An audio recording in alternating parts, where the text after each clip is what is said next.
Kernel Thiagarajan, 2019 surgical strike அதுக்கும் இதுக்கும் என்ன வித்தியாசம்? பிரதமர் சொன்ன நினைத்து பார்க்க முடியாத பதிலடி அப்படின்றது இந்த எல்லை தாண்டி பாகிஸ்தானுக்குள்ளேயே ஒரு சர்ஜிக்கல் ஸ்ட்ரைக்கை நடத்துறதானா, இல்லை இதுக்கும் மேலே ஒன்று இருக்கா? ரெண்டுக்குமான வித்தியாசம் என்ன? 2019 தாக்குதல், இப்போ தாக்குதல், ரெண்டுக்குமான வித்தியாசத்தை எப்படி பார்க்குறீங்க? 2019 தாக்குதலையும் இதையும் நம்ம மதிப்பிட முடியாது. ஏன்னா 2019 தாக்குதலில் ஒரே ஒரு டார்கெட் தான் இருந்தது. அந்த டார்கெட்டை நம்ம போய் அழிச்சிட்டு வந்திருந்தோம்.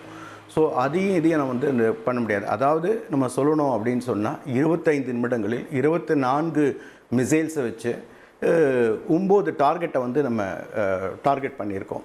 இது மாதிரி உலகத்தில் ஒரு டெரரிசத்திற்கு குறிவைத்து அடித்து எந்த விதமான பாதிப்பும் இல்லாமல் வந்த ஒரு இராணுவ ஆப்ரேஷன் அப்படிங்கிறது எங்கும் நடந்ததாக இது வரைக்கும் ஹிஸ்ட்ரியில் கிடையாது. போவாங்க, அடிப்பாங்க, அவங்களுக்கு சேதம் ஏற்படும், அதுக்கப்புறம் அவங்க வருவாங்க. இந்த குறுகிய நேரத்தில் அந்த ஒரு 25 நிமிடத்துக்குள்ளே மல்டிபிள் டார்கெட், ஒரு 9 டார்கெட் ஒரு பக்கம் ஒரு இடத்துல மட்டும் கிடையாது. அது பாகிஸ்தான் ஆக்குபைடு காஷ்மீர்லேயும் இருக்குது, பாகிஸ்தானுடைய பார்டர்லையும் இருக்குது. பாகிஸ்தான் ஆக்குபைடு காஷ்மீர் தாண்டி உள்ளுக்குள்ளே 100-120 கிலோமீட்டர் வரைக்கும் உள்பூந்து நம்ம அடிச்சிருக்கோம். உள்பூந்துன்னா நம்ம மிசைல் வச்சு அடிச்சிருக்கோம். அங்கே இருக்கிற ஒரு டார்கெட்டை ரொம்ப துல்லியமாக அடிச்சிருக்கோம் நம்ம. ஆகையால் இதை நம்ம கம்பேர் பண்ண முடியாது 2019ஓட. இரண்டாவது விஷயம் நான் என்ன சொல்ல விருப்பப்படுறேன்னா, நம்மளுடைய இந்த ஆப்ரேஷன் பற்றி நம்ம கன்ஸ்ட்ரக்டிவாக பேசலாம். தேவையில்லாத சில விஷயங்கள் பேசுகிறது நம்மளுடைய நேரத்தை வீண் பண்ணும் அப்படின்னு நான் நினைக்கிறேன். கன்ஸ்ட்ரக்டிவான அடுத்து என்ன நடக்கப் போகின்றது, என்ன திசை நோக்கி செல்கின்றது, என்ன பாகிஸ்தானுடைய எண்ணங்கள், இது மாதிரி நம்ம பேசுகிறது ஒரு கன்ஸ்ட்ரக்டிவான ஒரு விஷயமா இருக்கும் அப்படின்னு நேயர்களுக்கும் உபயோகம் உள்ளதாக இருக்கும். ஓகே, ஆனால் அன்னைக்கு ஒரு டார்கெட் 19, இன்னைக்கு 9 டார்கெட். ஆனாலும் டெரர் இன்ஃப்ராஸ்ட்ரக்சர் வளர்ந்துகிட்டே இருக்கே, இந்த தாக்குதல் போதுமா அப்படின்ற இன்னொரு கேள்வியும் இருக்குல்ல? இல்லை, தாக்குதல் போருமான அது போராது. இந்த தாக்குதலில் தீவிரவாதம் ஒழிஞ்சிருமான ஒழியாது. ஆனால் இந்த ஒரு டார்கெட்டு கூட அடிக்காத, அதாவது நம்ம பார்த்தோன்னா 2008, 2010, 11, 12, 13 ஒரு டார்கெட் கூட நம்ம அடித்தது கிடையாது. ஃபஸ்ட்டு நம்ம அடித்தது சர்ஜிக்கல் ஸ்ட்ரைக்கு, அதுக்கப்புறம் நம்ம ஏர் ஸ்ட்ரைக் பண்ணியிருக்கோம். இன்றைக்கி மெகா டைப்பில் நம்ம 2025, 2019க்கு அப்புறம் மறுபடியும் இப்போ நம்ம நிகழ்த்தி இருக்கின்றோம். இது ஒரு தொடக்கம் தான். இது முடிவு கிடையாது. ஆனால் எப்பொழுது ஒரு நாட்டிற்கு உள்ளுக்குள்ளே போய் நம்ம அடிக்கிறப்ப எஸ்கலேஷன் டே ஒன்னே நம்ம பண்ண முடியாது. இது வரைக்கும் பல பேர் என்ன கேள்வி கேட்டாங்க, ஏன் இன்னும் அடிக்கலைன்னு. அடித்த உடனே ஏன் கேட்குறாங்க, ஏன் இராணுவத்தை தாக்கலை, ஏன் முழுமையாக இந்த தாக்குதல் தீவிரவாதத்தை ஒழித்து விடுமா? அதெல்லாம் ஒரு வேண்டாவாதமாக இருக்கலாம், விவாதமாக இருக்க முடியாது. எதுக்காக நான் சொல்கிறேன்னா, ஃபஸ்ட்டு ஒரு ஸ்டெப் லேடர், அதான் எக்ஸலேட்டிங் லேடர் அப்படின்னு சொல்லுவோம். ஒரு போருக்கு போகும்போது எடுத்த உடனே மிகப்பெரிய ஒரு தாக்குதலுக்கு நம்மளுடைய இந்தியாவினுடைய ஒரு கோட்பாடு கிடையாது. நம்ம நேரடியாக நம்ம அங்கே தாக்க போகிறது கிடையாது எந்த நாட்டையும், அது நம்முடைய கோட்பாடு கிடையாது. அதனால தான் ப்ரீஃபிங்லேயே இந்திய இராணுவம் இன்னைக்கு ப்ரீஃபிங் கொடுத்தப்ப ரொம்ப கிளியராக சொன்னாங்க, நாங்கள் எல்லை தாண்டவில்லை, நம்பர் 1. நாங்கள் பாகிஸ்தான் இராணுவத்தை தாக்கவில்லை, நாங்கள் பாகிஸ்தானில் இருக்கின்ற பொதுமக்களை நாங்கள் தாக்கவில்லை. எங்களுடைய தீவிரவாத தாக்குதலுக்காக தீவிரவாத அமைப்புகளுடைய இடத்தை நாங்கள் தாக்கி இருக்கின்றோம். அவ்வளோ சிம்பிளான விஷயம். நாங்கள் எங்களுடைய அதை தாக்கி முழுமையாக அழித்து விட்டோம் அப்படின்னாங்க. தாக்கி விட்டோம் சொல்ல, முழுமையாக அழித்து விட்டோம் அப்படின்னு அந்த வார்த்தைகளை சொன்னாங்க. ஆகையால் நம்ம ஒரு கால்குலேட்டடான மிக துல்லியமான, இது மாதிரிலாம் வாய்ப்பே கிடையாது. ஒரு 100-120 கிலோமீட்டர் தூரத்தில் இருக்கக்கூடிய பஹல்பூரை எடுத்துங்க. அந்த ஒரு ஜெயிமோட கேம்ப் பக்கத்தில் இராணுவத்தினுடைய கேம்ப் இருக்குது. அது பக்கத்திலே பொதுமக்கள் வாழக்கூடிய இடம் இருக்குது. அந்த இடத்திலும் கூட மிக துல்லியமாக அடிச்சிருக்காங்க. பொதுமக்களுக்கு சேதம் வரக்கூடாது, இராணுவத்திற்கு சேதம் வரக்கூடாது, எஸ்கலேஷனுக்கு போகக்கூடாது. இப்போ நம்ம அவங்களுக்கு ஒரு தாக்குதல் நடத்திட்டோம். இப்போ அவர்கள் எஸ்கலேஷன் பண்ணால் அடுத்த கட்டத்தை நோக்கி நம்ம செல்வோம். அட்டாக் இல்ல பாகிஸ்தானுடைய 3 பகுதிகள், பாகிஸ்தான் ஆக்குபைடில் 6 பகுதிகளில் பாகிஸ்தானுடைய 3 பகுதிகளில் நம்ம அட்டாக் பண்ணியிருக்கோம்.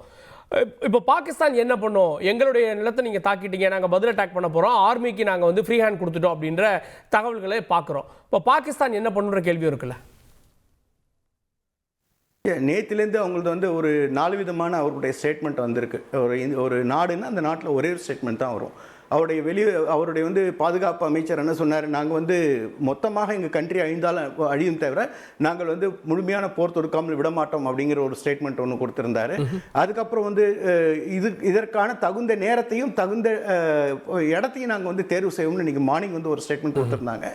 மதியத்துக்குள்ள அவங்க சொன்னாங்க, முழுமையான நாங்கள் வந்து அமைதி ஒப்பந்தத்திற்கு நாங்கள் வருவதற்கு தயாராக இருக்கின்றோம் அப்படிங்கிறாங்க. அவருடைய ஸ்டேட்மெண்ட்டுங்கிறது ஒரு நேரத்தை விட்டு இன்னொரு நேரம் மாறும். ஏன்னா அவர்கள் மிகப்பெரிய வந்து ஒரு பயத்தில் இருக்கின்றார்கள், பீதியில் இருக்கின்றார்கள். அவர்களால் வந்து போரை எதிர்கொள்ளக்கூடிய நிலையில் இல்லை. அப்படி போர் என்று ஒன்று வந்தால் அது வந்து நிச்சயமாக அந்த நாடு எப்படி 1971 இரண்டாக பிரிக்கப்பட்டதோ இப்பொழுது வந்து மூன்றாக பிரிக்கப்படும். அந்த இரண்டாகவோ அல்லது மறுபடியும் மூன்றாகவோ மறுபடியும் பிரிக்கப்படும். அது வந்து அந்த நாடிற்கு மிகப்பெரிய சேதத்தை வந்து கொண்டு வரும். அப்படிங்கிறதுனால அவர்கள் மிகப்பெரிய ஐயத்தில் இருக்கின்றார்கள். ராணுவம் வந்து ஒரு வலிமையான ராணுவம் கிடையாது. ஒரே ஒரு கேள்வி என்னன்னா, ஒரு நம்ம வந்து 9 டார்கெட்டை வந்து நம்ம தாக்கி இருக்கின்றோம். 24 நம்மளுடைய வந்து மிசைல்ஸ் வந்து போயிருக்கு. அவருடைய ரெடார் இதை வந்து கன்ஃபார்ம் பண்ண முடியல, அவர் ரெடார் ரெஜிஸ்டர் பண்ண முடியல, அவங்களுடைய ஆன்டி மிசைல்ஸ் அது மேல ஆக்ட் பண்ணல. அதுதான் அவருடைய நிலை, ராணுவத்தினுடைய நிலை. ஆகையால் அவருடைய பேச்சு நிச்சயமா ரிட்டாலியேட் பண்ணுவாங்க, அதுல மாற்று கருத்து கிடையாது. ஓகே, கேட்போம் கர்னல், திரும்ப வரேன். திரு இப்ராஹிம், இதுவரை கை வைக்காத பல இடங்களை இந்த முறை கை வைத்திருக்காங்க. இன்னும் சொல்லணும்னா 200 கிலோமீட்டர் உள்ள வர போய் தீவிரவாதத்தை அழிக்கக்கூடிய முதல் படியை இந்தியா, அது முற்றிலும் ஒரே நாள் அழிஞ்சுன்னு சொல்ல முடியாது, அதை இந்த அரசு தொடங்கியிருக்குன்னு பார்க்கலையா? அதாவது இந்த விவாத நேரத்துல முதல் நம்ம ஒரு கருத்தை உட்கொள்ள வேண்டும். என்னன்னா, இன்றைக்கு இந்த முப்படை தளபதிகள், இன்றைக்கு முப்படை ராணுவ வீரர்கள் அனைவரும் இதற்காக இன்றைக்கு மிகப்பெரிய ஒரு போர் யுக்தியை, அதுவும் மிகப்பெரிய ஒரு தீவிரவாதிகளை அழித்தொழித்ததற்கு இன்றைக்கு இந்திய நாடெங்கும் நமது மக்கள் எல்லாம் இன்றைக்கு மிகப்பெரிய ஒரு சந்தோஷத்தில் இருக்கிறார்கள். இதுல மாற்று கருத்தில் அவர்களுக்கு பாராட்டுதல் மற்றும் பாராட்டுக்குரியவர்கள் தான். அதை தாண்டி இன்றைக்கு இருக்கக்கூடிய நிலைமை என்பது உங்களுக்கு எல்லாம் தெரியும். இன்றைக்கு காங்கிரஸ் கட்சி, பாஜக, பல கட்சிகள் இன்றைக்கு விவாத பொருளாக இருந்தாலும் கூட இந்த நேரம் என்பது இந்திய குடிமகனாக, இந்திய மக்களாக நாம் எல்லாம் ஒருங்கிணைந்து ஒரு விவாதத்தை உண்டாக்க வேண்டும். இது வந்து ஒரு அவேர்னஸ் டிபேட்டா இருக்கணுமே தவிர்த்து ஒரு பொலிட்டிக்கல் டிபேட்டா, பொலிட்டிக்கல் டைலூட்டட் வெர்ஷனா மாறிடக்கூடாது. இதுதான் என்னுடைய முதல் பார்வையை நான் எடுத்து வைக்கிறேன். காரணம் என்னன்னா, நான் வந்து ஒரு சாரார் என்னென்னலாம் நடந்தது 1971 அன்றைக்கு இருந்த இந்திரா காந்தி அம்மையார் இருக்கும்போது பாகிஸ்தானுக்கு எதிராக போர் தொடுத்த போது அடல் பிகாரி வாஜ்பாய் அவர்கள் அபினவ் சந்தி துர்கா என்று மிகப்பெரிய பேரிட்டு நம்மளுடைய இந்திரா காந்தி அம்மையார் அவர்களை, அன்றைய பிரதமர் அவர்களை வெற்றியின் போது அழைத்தார். அதையெல்லாம் குறிப்பிட்டு காட்டி இன்றைக்கு அரசியல் விவாதமாக ஆக்காமல், இன்றைக்கு நம்மளுக்கு தெரியும், இன்னைக்கு மாக்ட்ரில் நடந்திருக்கு, ஒரு போர் உத்தேவி நடந்திருக்குது, மக்கள் எல்லாம் ஒரு இடத்துல ஒரு அச்சத்தின்பால் இருக்கிறாங்க. அதற்கு நம்ம தெளிவுபடுத்த வேண்டும் எந்த இடத்துல இருக்கு. இன்றைக்கு கூட ராகுல் காந்தி அவர்கள் இன்றைக்கு எங்களுடைய ஏஐசிசில இன்னைக்கு 5 மணிக்கு பிரஸ் மீட் பண்ணியிருந்தாரு. இப்ப தெளிவா நாளைக்கு அனைத்து கட்சி கூட்டம் இருக்கிறது. இதற்கு எங்களுடைய சிடபிள்யூசி மீட்டிங்ல கூட எதிர்கட்சியின் சார்பாக முழு ஆதரவை இந்த அரசிற்கும் முப்படை தளபதிகளுக்கும் நாங்கள் தயாராக இருக்கிறோம் என்ற கருத்தை எங்களுடைய தலைவர் அவர்களும் எடுத்து வைத்திருக்கிறார். இதுதான் எங்களுடைய முதல் பார்வை, இதுல மாற்று கருத்தை கிடையாது. இன்னொரு பார்வை, இந்திய தேசமெங்கும் ஒரு பாசிச சித்தாந்தம் நிலவி வந்த நிலையில இன்றைக்கு கர்னல் சோஃபியா குரேஷி மற்றும் விங் கமாண்டர் விமோகா சிங் அவர்கள் இன்றைக்கு நடத்தி, அவர்கள் தலைமையில இன்றைக்கு நடத்தியிருக்க தாக்குதல் என்பது ஒரு விஷயத்தை நிலைநாட்டி இருக்கிறது. செய்திகளை உடனுக்குடன் தெரிந்து கொள்ள உடனே சப்ஸ்கிரைப் பண்ணுங்க.